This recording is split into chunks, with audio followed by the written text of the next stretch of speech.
Hey everybody, welcome to the Blue Collar Beer Gentleman. I'm Topher. I started this channel because I'm a fan of craft beer, but I'm on a limited budget, so I wanted to demonstrate that it was possible to enjoy quality beers without having to break the bank. And so the beers that I review on this channel usually come in around the $2 price range. And such is in fact the case with today's selection. I actually bought it in a 4-pack, but this 16-ounce can of Bell's Official Hazy IPA. The 4-pack was $8.99, which makes each beer about 2 1/4. So 2 1/4 for 16 ounces of Bell's Official. Need to make a few quick note about this, and that is, as I said, I bought it in a 4-pack. The 4-pack had a paper cover over it, which covered the bottom of the can. Now that I've opened the 4-pack and had a few of these beers and handed a few of them out, I have discovered that this was actually packed on May of 2019. Here we are in April of 2020, and it says right on this beer too that the shelf life is 6 months. So this is well past the shelf life, and I'm sorry, gang, I don't like to do that. In fact, this last batch of beers that I bought for April, I made sure that the packed on dates or enjoy by dates were well within range, but I'm not going to denigrate, but I'm going to say that it appears as though very much that Lee's discount liquor is pretty much just phasing out the beer. And this is kind of indicative of the way things have been going at Lee's. So I'm afraid I'm going to have to stop buying beer at Lee's. It's not coming through. And we're having, well, like this. I mean, there's no excuse for this. This beer is almost a year old. It's got a 6 month shelf life, and nobody took it off the shelf. So I'm very, very, very disappointed in Lee's. I did have one of these beers already. I was not impressed with it. I'm hoping this one will be better.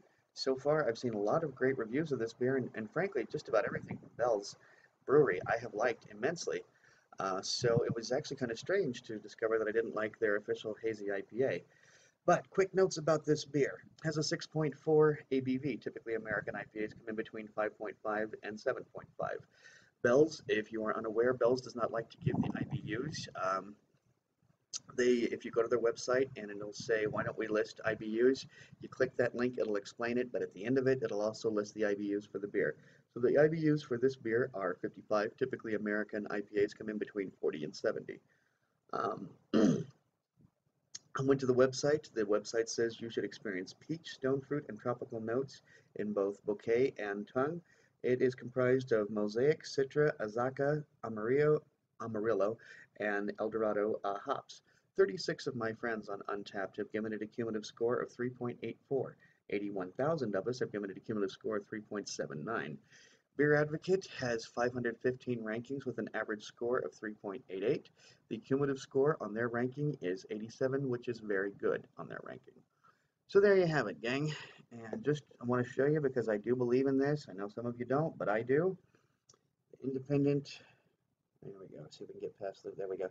Independent Craft Brewers Association.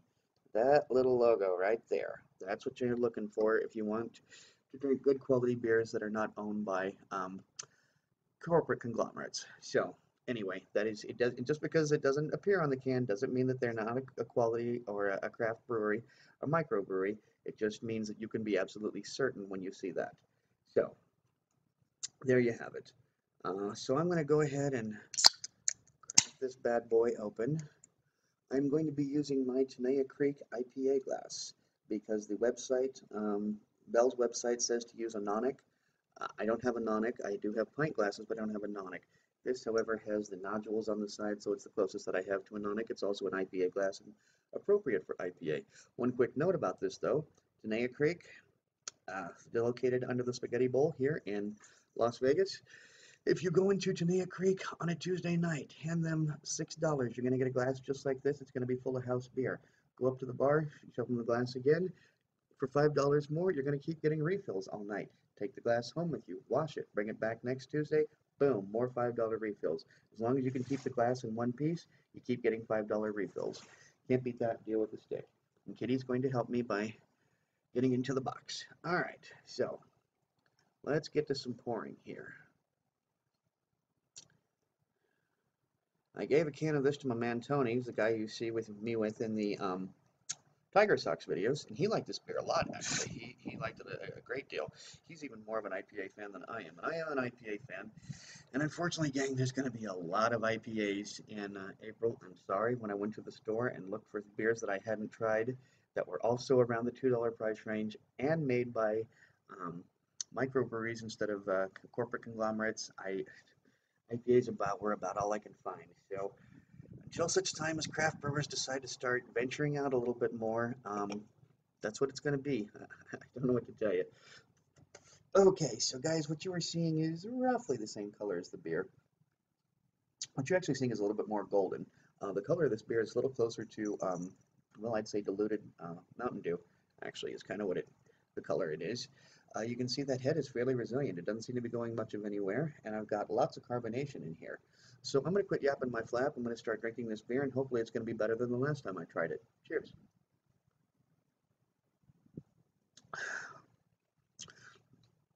Well, there's a lot of hop oil, and there's not much of a mouthfeel. Not very spiky at all.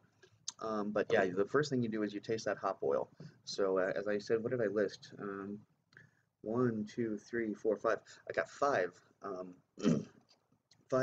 varieties of hops in this. It actually is very flavorful, and I'm thinking I'm liking this better than the first time I tried it. But I really, really, really would like to grab another can of this sometime, and I will revisit this beer.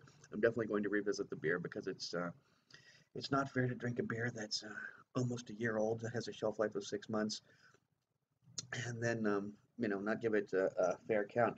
I gave it a 3.75 before, but actually after drinking this now, I think I'm going to give it a 4.25. I think it deserves the 4.0 for the beer itself, and 0.25 for coming in a can. And those of you who watch this channel regularly know that I'm a fan of cans. So this is described as a, wow, pungent American hops combined with wheat and Pilsen malt result in a smooth, aromatic, juicy IPA. And it is very juicy. I am definitely tasting the hop juice. Instead of hop bitterness, you're getting actual hop flavor, and I really enjoy that. I like when somebody can do either bitterness or flavor or both, that they understand the distinction between the two. So, as I said, I'm going to give this a 4.25. I think it deserves that. I think the beer deserves a 4.0, and honestly, at 2.25 for this beer, for 16 ounces of good quality beer, that's a pretty good deal, guys. So anyway, I'm digging this beer, and I'm going to give it a higher score than I did last time, and I'm definitely going to revisit this beer somewhere down the line, I promise you. So, if you like this video, please be sure to like, comment, and subscribe, and until next time, drink good beer, and don't break the bank doing it. Cheers.